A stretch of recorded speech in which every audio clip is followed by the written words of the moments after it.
भारत फिलहाल अब एक ऐसी ताकत की ओर कदम बढ़ा चुका है जो अमेरिकी नौसेना के पास भी नहीं, और न केवल अमेरिका बल्कि रूस को छोड़कर दुनिया के किसी भी नौसेना के पास में फिलहाल तो ऐसी ताकत है नहीं।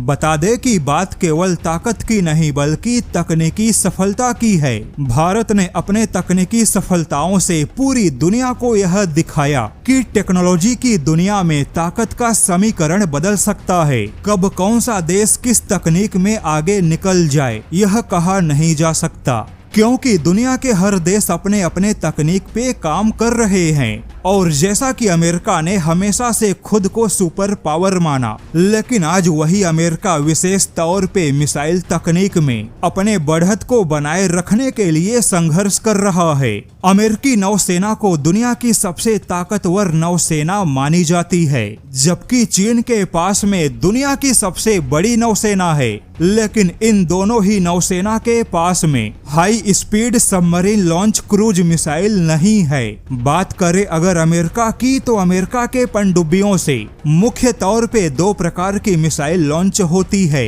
पहला ट्राइडेंट D5 जो कि एक परमाणु इंटरकॉन्टिनेंटल बैलिस्टिक मिसाइल है।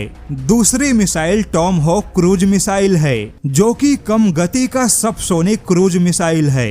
और चीनी नौसेना के पनडुब्बियों के पास भी लगभग इसी पैटर्न के मिसाइल उपलब्ध है। लेकिन इन दोनों से अलग भारत की तैयारी कुछ और है।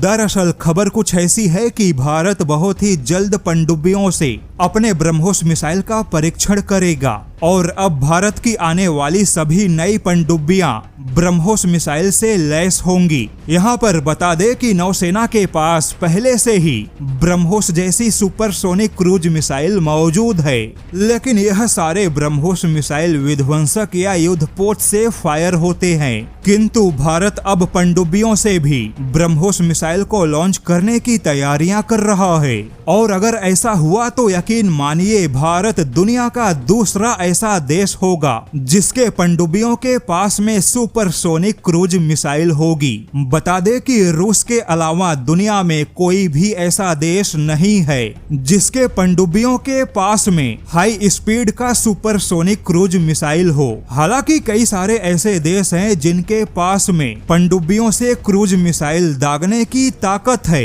लेकिन ऐसे जितने भी देश हैं और उनके पनडुब्बियों से फायर होने वाली जो मिसाइल है वह सभी लगभग सबसोनिक क्रूज मिसाइल है, यानी कि उनकी रफ्तार आवाज से भी कम है। अभी तक रूस केवल एक ऐसा देश है जिसने अपने पनडुब्बियों से ballistic missile, supersonic cruise missile, subsonic cruise missile के अलावा अब हाइपरसोनिक मिसाइल फायर करने की तकनीक भी हासिल कर रहा है। हालांकि अब अमेरिकी थिंक टैंक CSIS ने अपने एक रिपोर्ट में दावा किया कि भारत भी एकदम रूसी पैटर्न के हिसाब से काम कर रहा है, क्योंकि भारत के पास पनडुब्बियों से बैलिस्टिक मिसाइल और सबसोनिक क्रूज मिसाइल फायर करने की तकनीकी सफलता है। लेकिन अब Bharat high speed supersonic cruise missile को भी पनडुब्बियों से लॉन्च करने की ओर कदम बढ़ा चुका है। इसी के साथ भारत अपनी नौसेना के लिए हाइपरसोनिक मिसाइल भी विकसित कर रहा है। ऐसे में देखा जाए तो यह तकनीकी तौर पे भारत की बहुत बड़ी छलांग होगी, क्योंकि ऐसी तकनीकी सफलता तो खुद अमेरिका जैसे दुनिया के सबसे ताकतवर नौसेना के पास भी नहीं है।